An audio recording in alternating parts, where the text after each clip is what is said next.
Bueno, vamos a continuar con con el estudio de la última semana de Cristo, las 72 horas de Cristo en la tumba. Estábamos en el día 14 de Nisan y ya vimos todo lo que los eventos previos al arresto de Jesús y cómo Jesús es enjuiciado en la casa del sumo sacerdote ante el concilio. Y ese juicio es un juicio totalmente eh, fuera de lugar porque se hace a una hora que no es la hora más apropiada. Todo eso estaba ya planificado para poder juzgar a Jesús eh, sin que la demás gente pudiera darse cuenta, sino que cuando ya se diera la sentencia sobre la muerte de Jesús, nadie pudiera decir nada.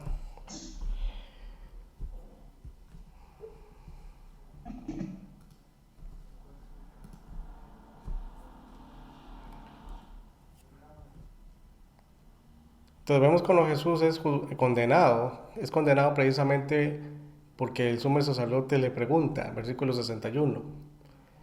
El sumo sacerdote volvió a preguntar, le dijo, ¿eres tú el Cristo, el Hijo del bendito? Y Jesús le dijo, yo soy. Y veréis al Hijo del Hombre sentado a la diestra del poder de Dios y viniendo en las nubes del cielo. Entonces aquí Jesús declara abiertamente que Él es el Mesías, que Él es el Cristo. Pero como ninguno de los que lo estaban juzgando creían verdaderamente en Él como Mesías, lo toman como blasfemia y por lo tanto lo condenan. Jesús es condenado por decir la verdad.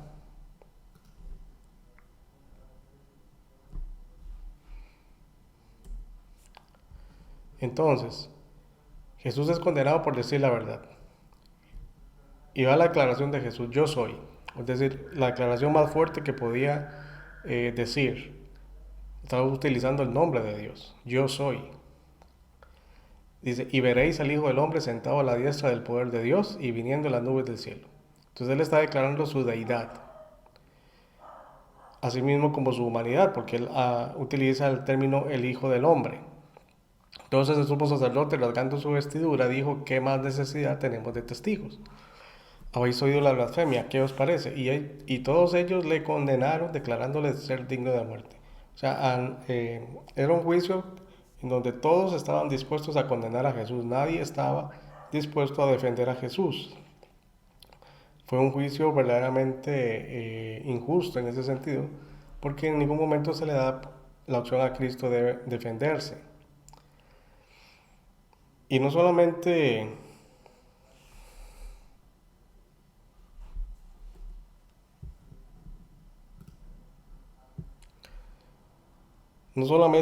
podemos ver que que lo enjuician injustamente, sino que también lo agreden. Versículo 65. Y algunos comenzaron a escupirle y a cubrirle el rostro y a darle de puñetazos.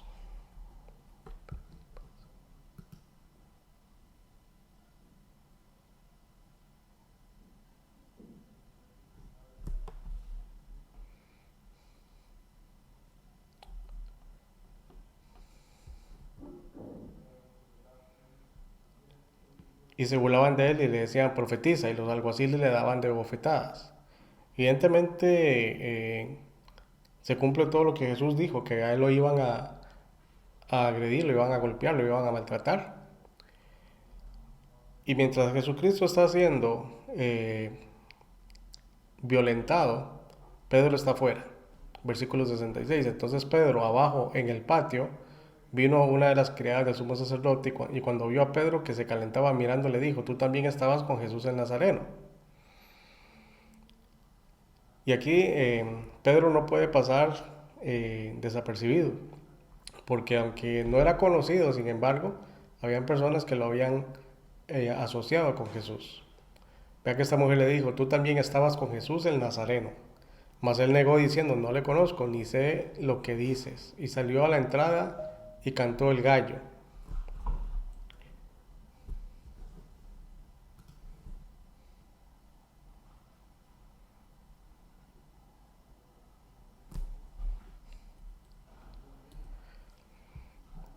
Y la criada, viéndole otra vez, comenzó a decir a los que estaban allí, este es de ellos.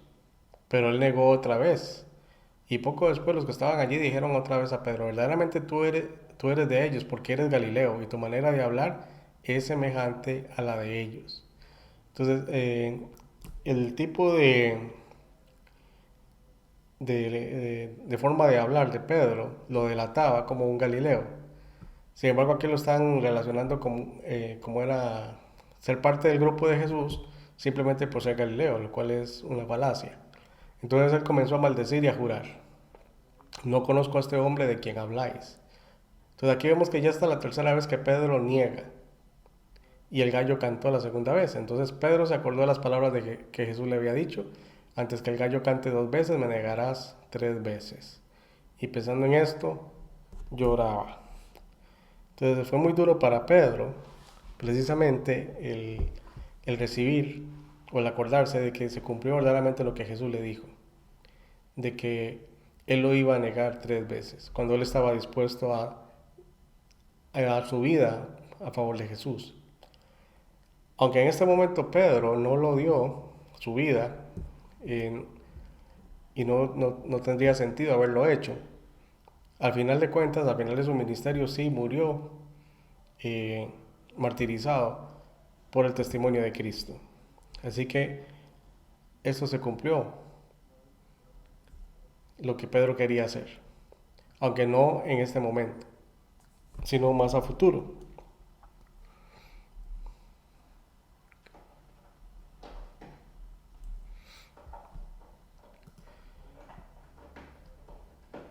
Aunque a Jesucristo lo condenaron los del concilio o el Sanedrín, ellos no podían ejecutar a Jesús.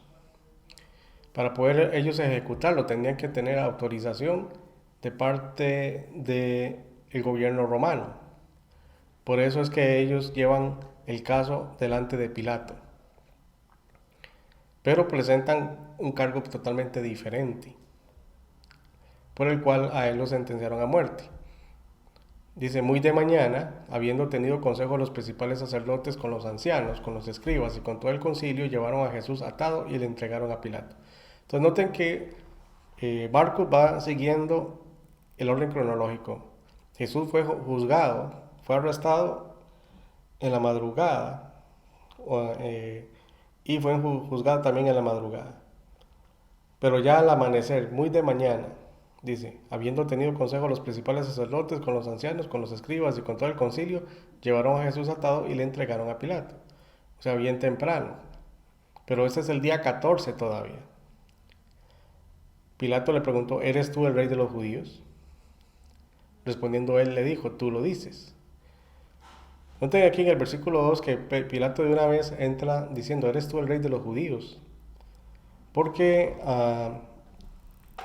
Marcos es muy resumido a la hora de narrar los eventos. Tenemos que ir a los otros evangelios para ver el contexto. Vamos a ir a Mateo.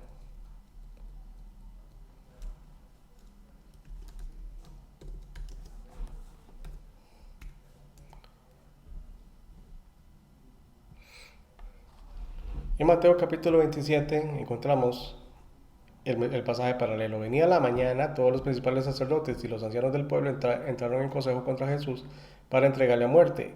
Y le llevaron atado y le entregaron a Poncio Pilato, el gobernador. Entonces Judas, el que le había entregado, viendo que era condenado, devolvió arrepentido las 30 piezas de plata a los principales sacerdotes y a los ancianos. Entonces aquí vemos que Mateo sí narra lo sucedido a Judas. Pero vamos a ir al versículo 11, que es el juicio de Pilato. Jesús pues estaba en pie delante del gobernador, o sea, Pilato, y éste le preguntó, diciendo, ¿eres tú el rey de los judíos? Y Jesús le dijo, tú lo dices. Y siendo acusado por los principales sacerdotes y por los ancianos, nada respondió. Pilato entonces le dijo, ¿no oyes cuántas cosas testifican contra ti? Pero Jesús no le respondió ni una palabra, de tal manera que el gobernador se maravillaba mucho.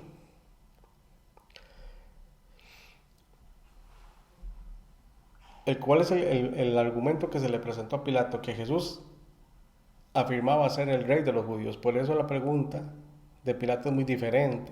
¿Eres tú el rey de los judíos? No le dice, ¿eres tú el Cristo? Que es la pregunta que le hacía el sumo sacerdote. A Jesús le preguntó, ¿eres tú el Cristo?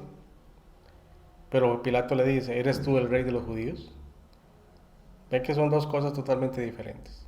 Entonces, ¿cuál era la idea? Que presentar a Jesús como un enemigo de Roma, porque si Jesús se proclamaba o afirmaba ser el rey de los judíos, él está provocando sedición contra Roma. Y ese era un crimen muy grave. Y era el crimen por el cual era sentenciado a muerte una persona. Vamos a ir a Lucas capítulo 23 para ver otro pasaje paralelo.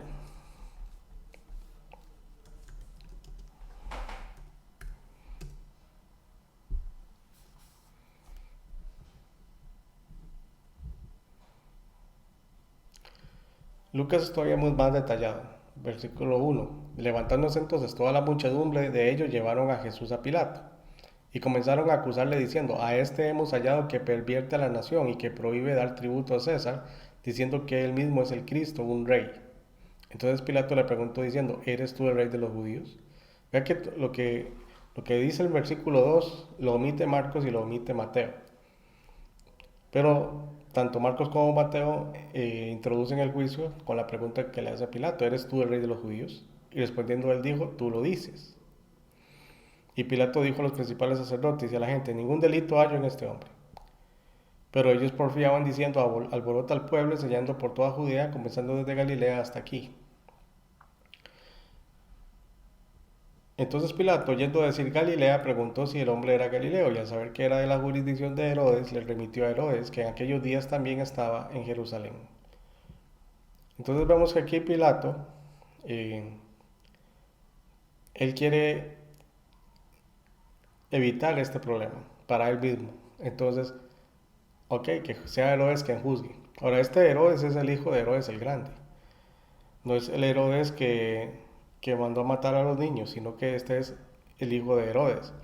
Este fue el que mandó a matar a Juan el Bautista.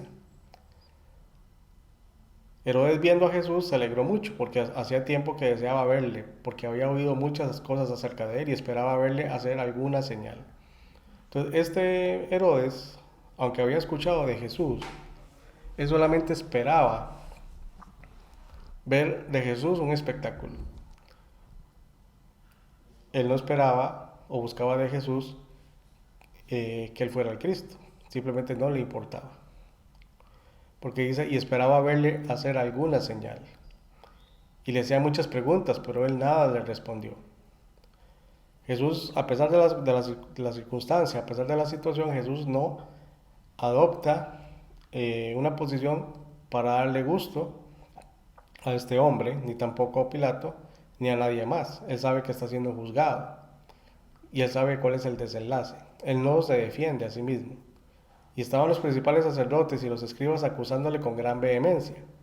Entonces Herodes con sus soldados le menospreció y escarneció, o sea que se burló de Jesús, vistiéndole de una ropa espléndida y volvió a enviarle a Pilato. Y se hicieron amigos Pilato y Herodes aquel día porque antes estaban enemistados entre sí. Entonces en el versículo 13 ya le toca a Pilato entonces dar la sentencia. Pero antes de que él dé la sentencia, Pilato, él trata de determinar si puede liberar a Jesús, porque Pilato, según a lo que él está juzgando, Jesús no es una persona que está haciendo sedición, sino simplemente él sabe que está siendo acusado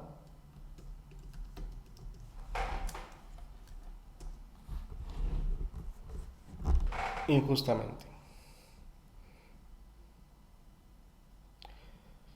En el versículo 6 de Marcos, capítulo 15, dice, ahora bien, en el día de la fiesta le soltaban un preso cualquiera que pidiesen, y había uno que se llamaba Barrabás, preso con sus compañeros de motín que habían cometido homicidio en una revuelta.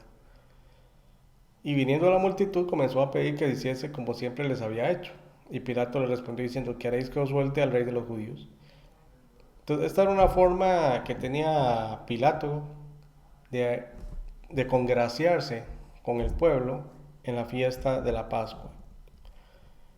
Porque una de las cosas que él trata de evitar es los conflictos, porque es algo muy desgastante para un gobernador romano estar aplacando revueltas, eh, sediciones y todo el montón de cosas que se levantaban a nivel del pueblo contra el gobierno local romano.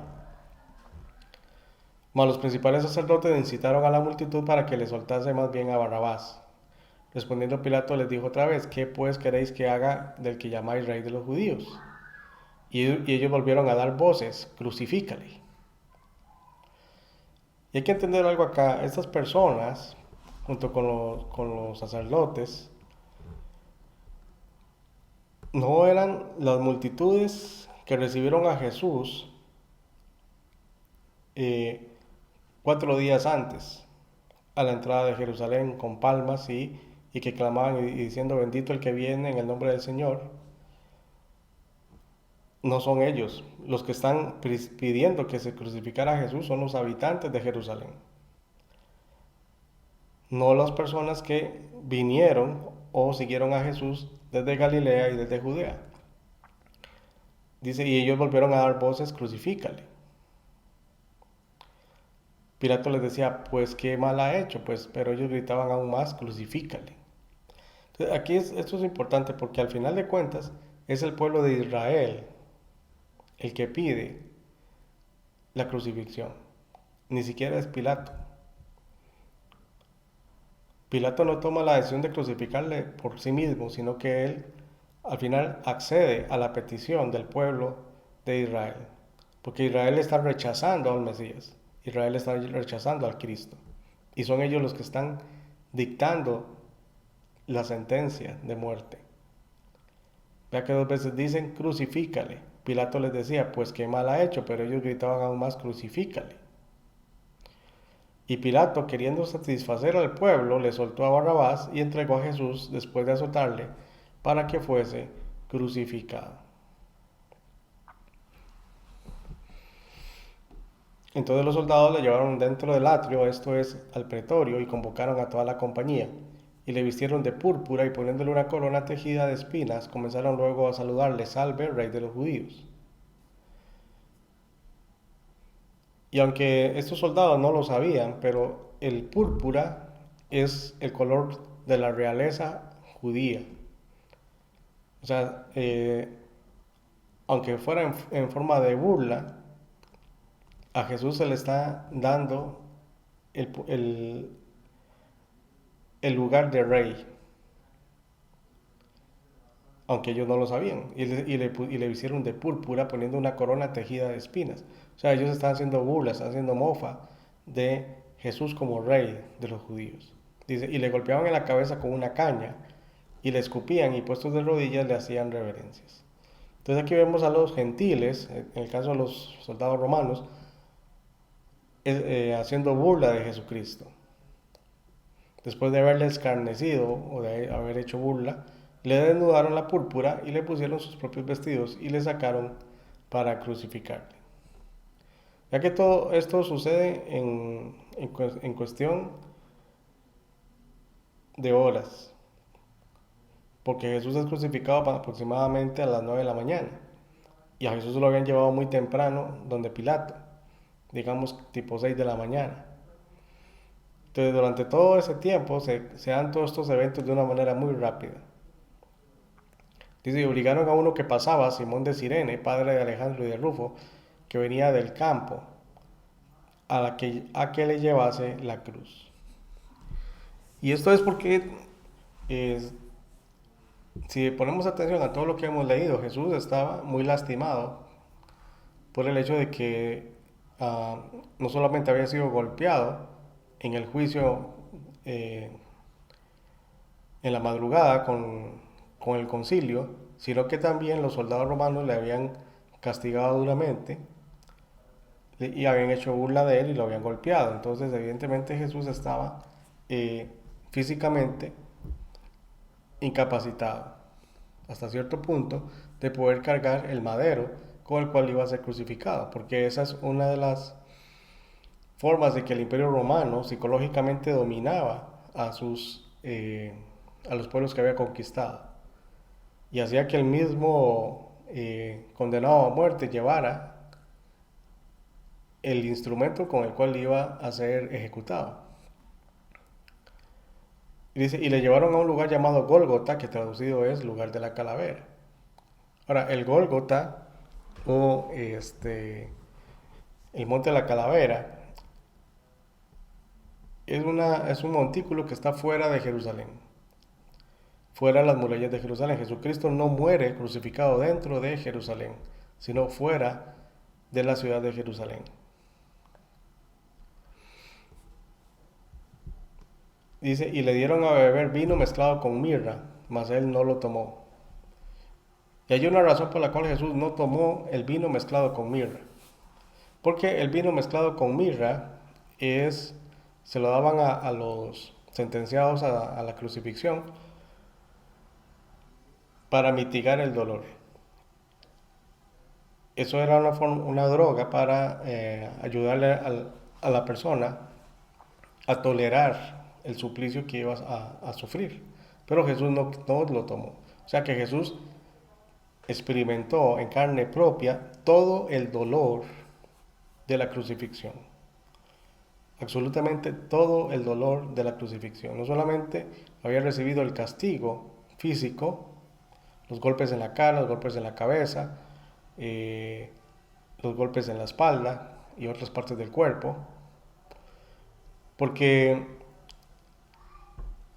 a Jesús, a pesar de que aquí no se describe, pero se sabe que históricamente ese tratamiento que le daban los soldados a los que iban a ser crucificados era un tratamiento terrible. No solamente eran golpeados, azotados, eran golpeados en la cara, golpeados en la cabeza, golpeados en la espalda, golpeados en las piernas y golpeados también en las partes íntimas. O sea, muy probablemente a Jesús también le golpearon las partes íntimas. O sea, Jesús estaba muy lastimado. Y aún así, a pesar de todo eso, él no tomó el vino mezclado con mirra. O sea, que él recibió todo el castigo de manera consciente. Dice, cuando le hubieron crucificado, repartieron entre sí sus vestidos, echando suerte sobre ellos para ver qué se llevaría cada uno. Y dice el verso 25, era la hora tercera cuando le crucificaron, o sea, las 9 de la mañana. Aquí Marcos está utilizando el conteo horario que usaban los romanos. Entonces era la hora tercera cuando le crucificaron.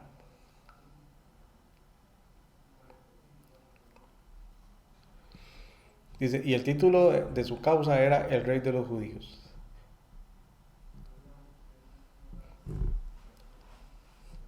Ahora, aquí el versículo 25 no se describe con más detalle qué es lo que hicieron, nada más que se le puso un título escrito porque cuando crucificaban los romanos se acostumbraba a poner un rótulo por encima de la cabeza en donde en forma resumida se describía la razón por el cual el sentenciado a muerte estaba ahí crucificado. En el caso de Jesús, lo que puso Pilato es el Rey de los Judíos.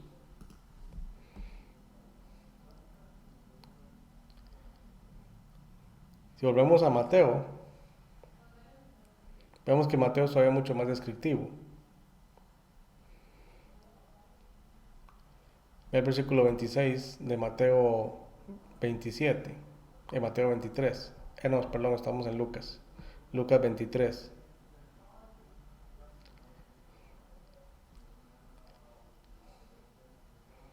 Dice, llevándole tomaron a cierto Simón de Cirene que venía del campo y le pusieron encima la cruz para que la llevase tras Jesús.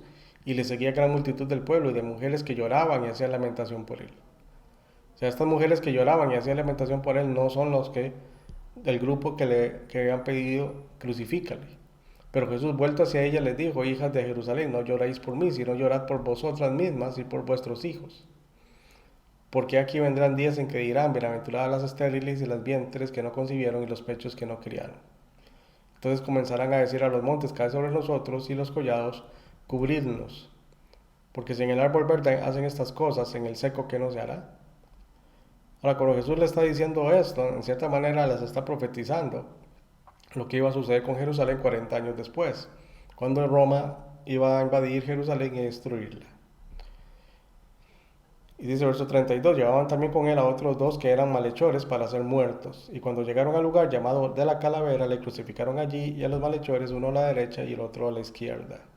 Y Jesús decía, Padre, perdónalos porque no saben lo que hacen. Y repartieron entre sí sus vestidos echando suertes. Y el pueblo estaba mirando y aún los gobernantes se burlaban de él, diciendo, a otro salvó, sálvese a sí mismo, si este es el Cristo, el escogido de Dios. Entonces aquí vemos la burla de los gobernantes del pueblo de Israel. Luego en el versículo 36, la burla de los gentiles. Los soldados también le escarnecían acercándose y presentándole vinagre y diciendo, si tú eres el rey de los judíos, sálvate a ti mismo. Había también sobre él un título escrito con letras griegas, latinas y hebreas, este es el rey de los judíos. Ahora creo que es Mateo el que indica que fue Pilato quien escribe este rótulo que le ponen a Jesús. O sea, el título que le ponen en la cruz. Este es el rey de los judíos. Entonces aquí vamos a ver eh, una situación mientras cuando Jesús está crucificado, colgando de la cruz. Se da un diálogo entre él y los malhechores. Y uno de los malhechores que estaban colgados le injuriaba diciendo, si tú eres el Cristo, sálvate a ti mismo y a nosotros. Entonces, esta persona que le está diciendo a Jesús, si tú eres el Cristo, sálvate a ti mismo y a nosotros, no sabía ni entendía que verdaderamente él era el Cristo. Porque él está pensando en salvarse a sí mismo, no en que Cristo lo salve. Respondiendo el otro le reprendió diciendo, ¿ni aún temes tú a Dios estando en la misma condenación? Nosotros a la verdad justamente padecemos porque recibimos lo que merecieron nuestros hechos, mas este ningún mal hizo. Y dijo Jesús, acuérdate de mí cuando vengas en tu reino. Y es interesante lo que le dice el otro malhechor a Jesús, cuando le dice, acuérdate de mí cuando vengas en tu reino. Entonces significa que este hombre había escuchado el mensaje de Jesús, había escuchado el Evangelio. Él está haciendo un reconocimiento, una aceptación genuina y sincera de que Cristo es el Mesías. Y no solamente eso, él está afirmando la resurrección de Cristo, porque dice, acuérdate de mí cuando vengas en tu reino. Él está creyendo verdaderamente que aunque él está diciendo crucificado y él está muriendo ahí, él es el único que verdaderamente se está entendiendo lo que está pasando ahí en la cruz de Cristo, donde está colgado Cristo. Ahí está Jesucristo siendo el Mesías, pero él sabe, si es el Mesías, él va a venir a establecer su reino. ¿De dónde saca él esa información? Muy probablemente él escuchó a Jesús predicar. Y él dice, mas este ningún mal hizo. O sea, él está reconociendo verdaderamente que Jesús no merecía estar en la cruz. Y sin embargo, él está reconociendo a Jesús como el Cristo. Entonces Jesús le dijo, de cierto te digo que hoy estarás conmigo en el paraíso. Entonces aquí Jesús le dice el verso 43. Entonces Jesús le dijo, de cierto te digo. Entonces, esta expresión, de cierto te digo, la expresión rabínica, para indicar y afirmar una verdad. De cierto te digo que hoy estarás conmigo en el paraíso o en el Edén. ¿A cuál paraíso se refiere? No se refiere al cielo, se refiere al seno de Abraham. Porque Jesús, en su humanidad, su cuerpo iba a morir, pero su alma y su espíritu iban a ir al Seol, al seno de Abraham. Y aquí, ¿qué es lo que Jesús le está diciendo? Es cierto, te digo que hoy estarás conmigo en el paraíso. Le está declarando a este malhechor que él es salvo. Porque solamente las almas de los salvos van al seno de Abraham antes de la resurrección de Cristo y antes de la crucifixión de Cristo. Nadie que haya sido justificado por la fe, entra al cielo antes de la resurrección de Cristo. Entonces aquí Jesús le está indicando a este malhechor, hoy estarás conmigo en el seno de Abraham, hoy estarás conmigo en el paraíso, o sea, en el Edén, que está en el centro de la tierra, en el Seol. Buenas noches, Oscar. Una pregunta. ¿Sí? Que Dios les bendiga a todos. Entonces, todos los que morimos en la actualidad también vamos al seno de Abraham. No, no, porque acabo de explicar que eso es antes de la crucifixión de Cristo. Ya después de la resurrección de Cristo, los creyentes en Cristo ya no van al seno de Abraham, van a la presencia de Cristo. Me recuerdo que Pablo dice, ausentes del cuerpo, presentes al Señor. Entonces, ¿dónde está el Señor? Él no está en el Seol, Él está a la diestra del Padre. O sea, el creyente, cuando muere, cuando abandona este cuerpo, Él va a la presencia del Señor. O sea, Él va al paraíso, pero de que está en el tercer cielo.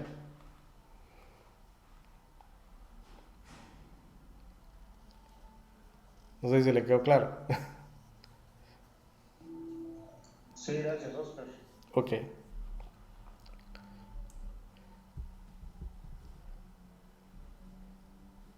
Tal vez, vamos a ver.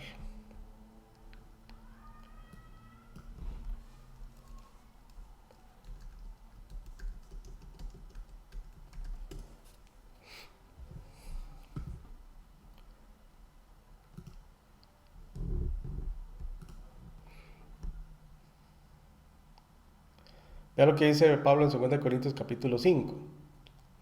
Dice, porque sabemos que si nuestra morada terrestre, este tabernáculo se deshiciere, tenemos de Dios un edificio, una casa no hecha de manos eterna en los cielos, no en el Seol.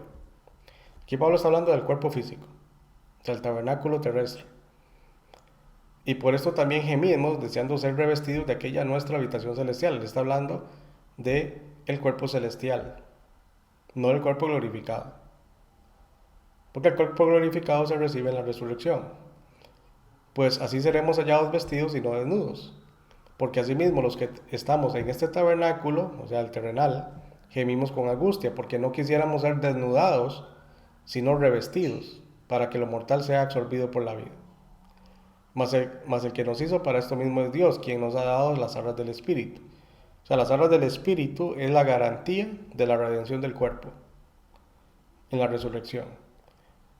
Así que vivimos confiados siempre y sabiendo que entre tanto que estamos en el cuerpo, estamos ausentes del Señor, porque por fe andamos, no por vista.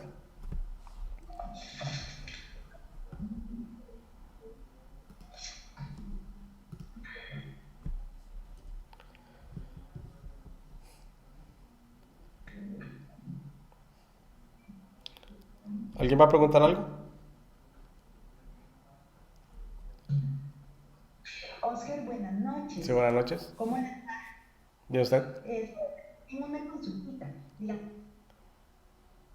parece, digamos, como muy de principiantes tal vez la consulta, pero digamos, uno ve que cuando Jesús nació su nombre Jesús, ¿verdad?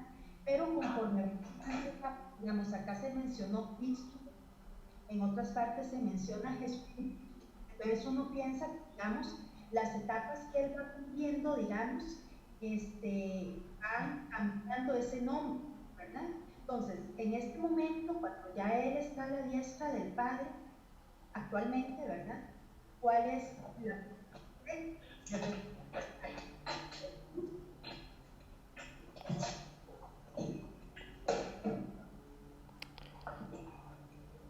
No le escuché la última parte.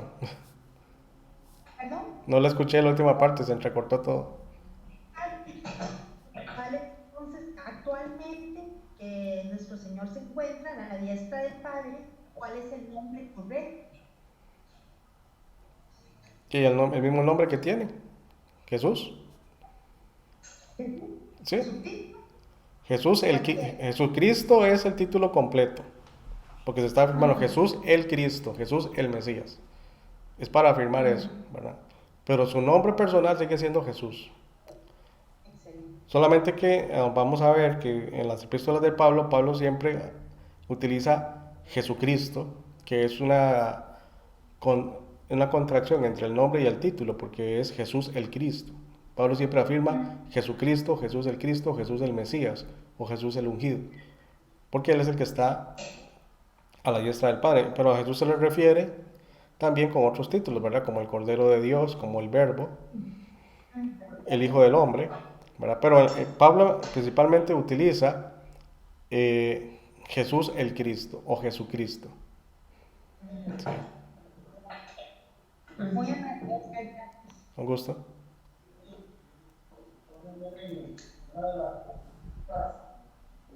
¿Alguien más va a hacer alguna pregunta? Ay, yo pregunté. Eh, Perdón.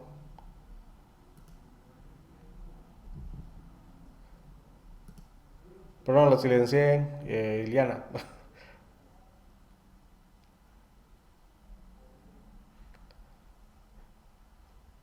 Creo que Iliana iba a hacer una pregunta.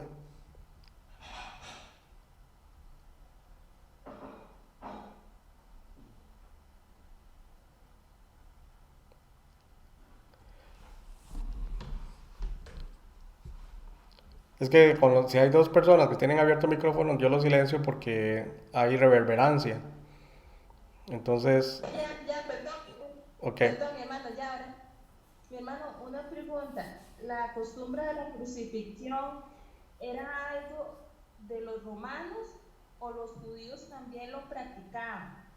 Yo lo pregunto porque, bueno, no sé si la pregunta es válida, me da pena. Era necesario que Jesucristo muriera por muerte de cruz. Por eso pregunto si era de los judíos o si era de los romanos. No, la muerte de cruz era exclusivamente romana. Pero sí era necesario que Jesús muriera crucificado, porque la ley establece que todo aquel que es colgado de un madero es maldito. O sea, Jesús se hizo maldición, o fue hecho maldición. Entonces, para que se cumpliera esa profecía de que él iba a ser hecho maldición, él tenía que ser levantado en una cruz. Por eso eh, a, a Jesús lo crucifican. Pero los judíos no podían crucificarlo, ellos no practicaban la crucifixión. Porque, Ah, ok. sin embargo, podemos ir al Antiguo Testamento en donde sí hubo casos en donde de judíos que fueron colgados, o sea, ahorcados, ¿verdad? Colgados de esa manera, pero no crucificados. Ajá. Si la crucifixión, Ujú. hasta donde se sabe históricamente, es exclusivamente romana, la práctica de crucificar, perdón. Ah, ok. Es que sí, me llama la atención lo que usted dijo, que fueron los mismos judíos los que pidieron la crucifixión de Jesús, pero sí era para que se sintiera lo que dice la palabra. Sí, y hay una razón para eso, Gracias. porque Jesucristo es el Cordero de la Pascua, el verdadero Cordero. Ujú. Ok, entonces, voy a buscar aquí en internet. Ok.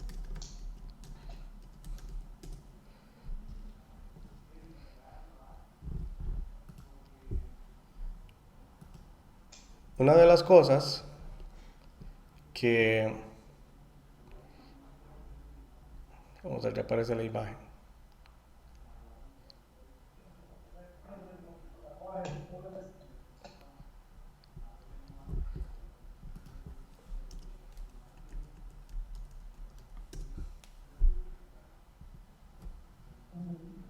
Ok,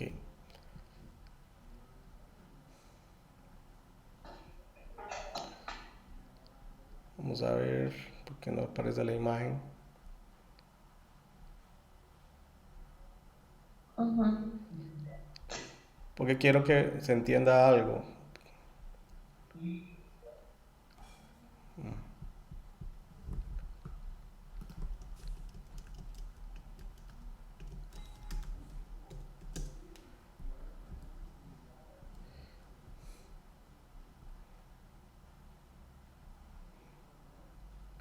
Vamos a ver. Aquí está.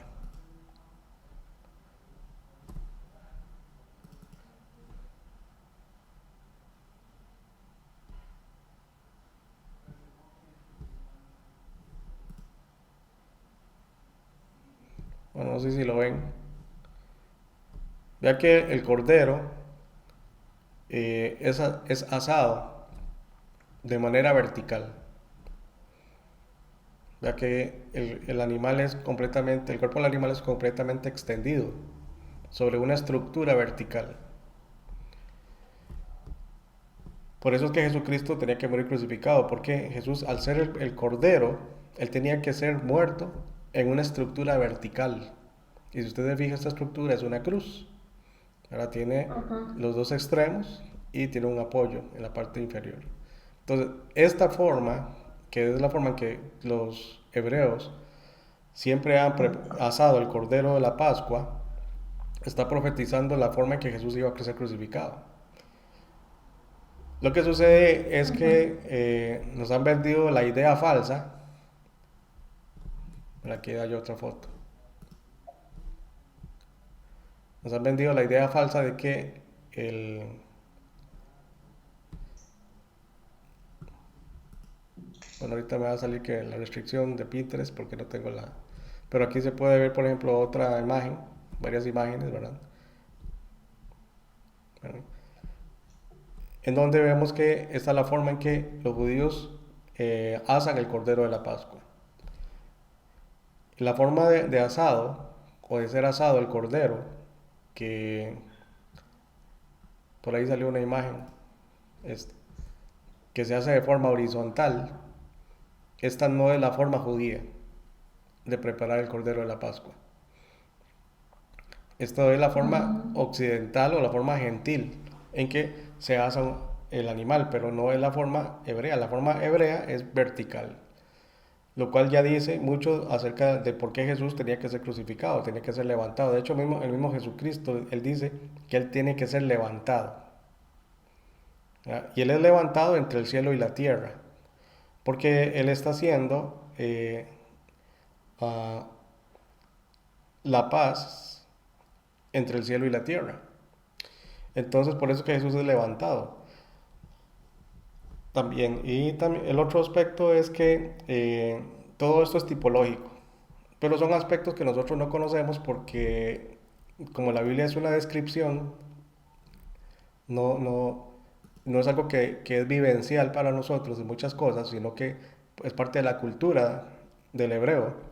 Entonces, si nosotros conociéramos este aspecto, entenderíamos mejor por qué Jesús tuvo que ser crucificado de esa manera. Jesús no podía morir de otra manera que no fuera esa, porque él tenía que morir exactamente como era procesado el Cordero de la Pascua. Por eso es que, y vea que hasta en eso Dios tuvo cuidado del detalle, porque la muerte de Jesucristo fue exactamente de esta forma, en una estructura vertical,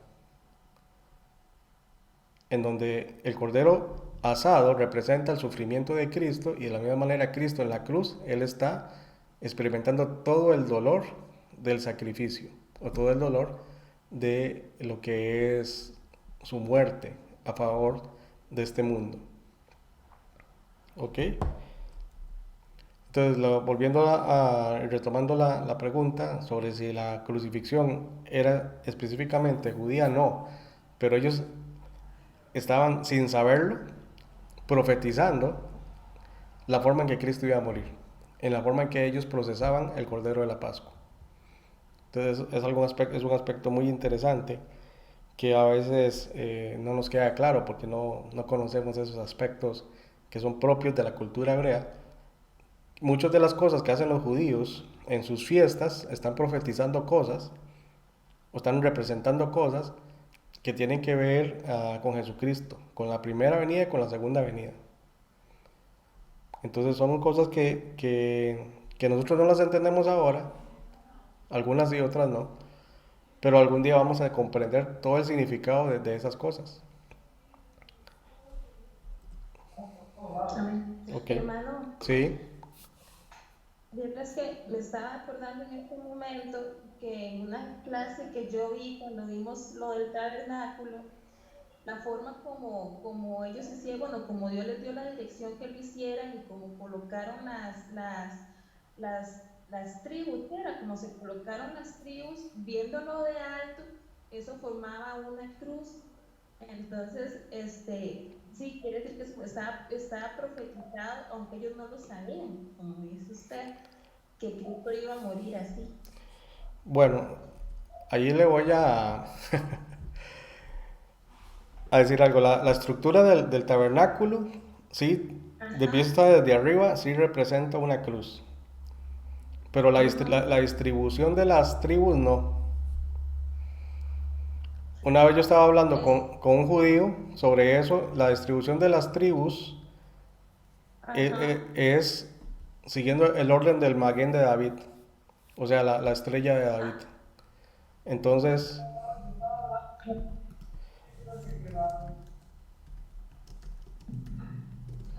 solo para aclararle ahí, ¿verdad? Porque, ok. ok, si nosotros vemos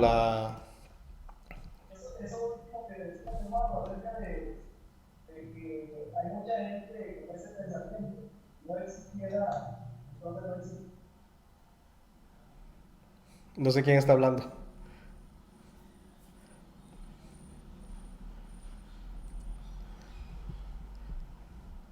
Ok, nada más para aclarar así rápidamente. Según me explicaba una amistad mía que es judía y que también es mesiánico, él me decía que aquí en el centro estaba en